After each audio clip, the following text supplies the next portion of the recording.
We all know what a great school feels like, right? But what's the secret ingredient? Now, we often think it's the teachers, and of course, they are absolutely vital. But more and more, research is telling us there's another, often overlooked force multiplier for success, the school principal. Today, we're going to dig into what truly makes a great school leader. All right, here's our game plan. First, we'll talk about the principal's real impact. Then, we're going to unpack a massive global study on what makes a great leader. After that, we'll see how Taiwan approaches building its leaders, compare the two models, and land on this really powerful shift in thinking. This move from being a hero to being an architect. So, let's just start with the big question. When we think about what makes a school not just good, but great, where does the principal really fit into that picture? Look, amazing teachers are the absolute heart of education, no doubt. But study after study shows that the principal is the key driver for school-wide improvement. They don't just, manage the building. They create the conditions for great teaching to actually happen. They're the real catalysts for change. Okay, so if principals are that important, how in the world do we figure out what the great ones have in common?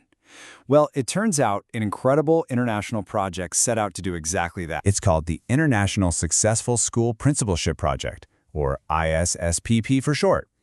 It was started way back in 2001 by a Professor Christopher Day. And this thing was not some small survey. No way. It was this massive, long-term effort to really get to the bottom of what makes school leaders tick all across the globe. And I do mean global. The project started with 8 English-speaking countries, but by 2019, it had blown up to include 25 nations. That huge scope gave them this incredibly rich and diverse set of data on leadership from a ton of different cultures and school systems. So to get the whole picture, the ISSP research focused on these 3 core areas. They looked at what makes principals successful, obviously. But just as important, they studied principals in schools that were really struggling to see what goes wrong. And finally, they dug deep into the specific traits, both personal and professional, that separate the good from the great. So after decades of research across all these countries, what was the big reveal? Well, it was a fundamental shift in how we should be thinking about leadership.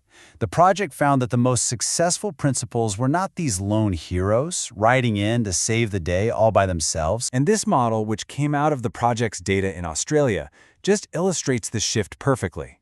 At the top, you've got the why of leadership, the shared vision, the positive culture. In the middle, you've got the how, so the leader's own qualities. But here's the crucial part, the what, at the bottom. It's a cycle of reflection, monitoring, and changing based on evidence, not just top-down commands. Okay, so that's the global view. Now let's switch gears and hold up a different mirror. Let's look at how a place like Taiwan tackles the very same problem. How do you create excellent school leaders? So right away, you see the core contrast.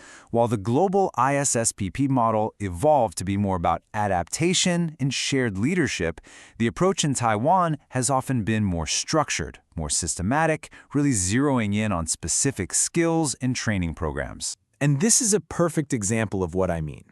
In cities like Taipei, they've got these highly structured programs for aspiring principals.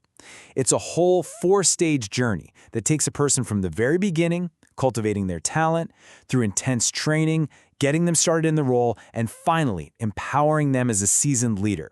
It's a very deliberate, very methodical process. And you can see that structured thinking reflected in the local research.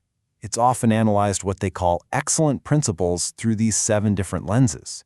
You can see the focus here is on breaking leadership down into these distinct functions and skills.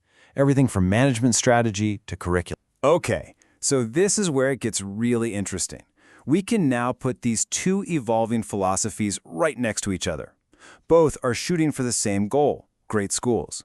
But as you're about to see, they've been looking at the problem through slightly different lenses. This table really highlights a key difference.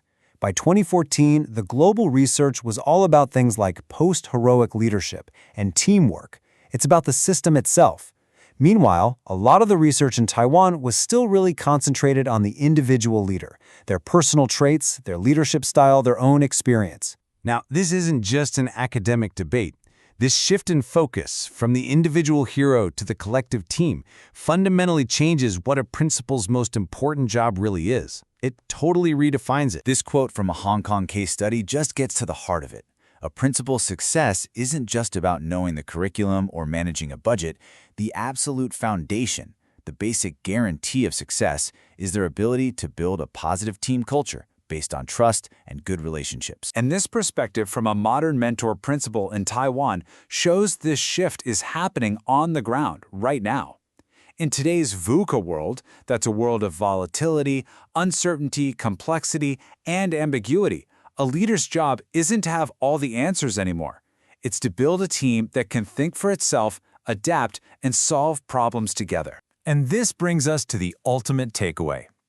The most effective school leader isn't the hero who charges in to fix everything all by themselves. No, they are the architect, the leader who thoughtfully and intentionally designs a culture where teachers feel supported, trusted, and empowered.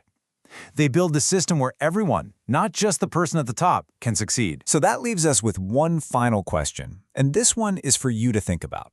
When you look at the leaders in your own life, at work, in your community, do you see a hero trying to do it all themselves?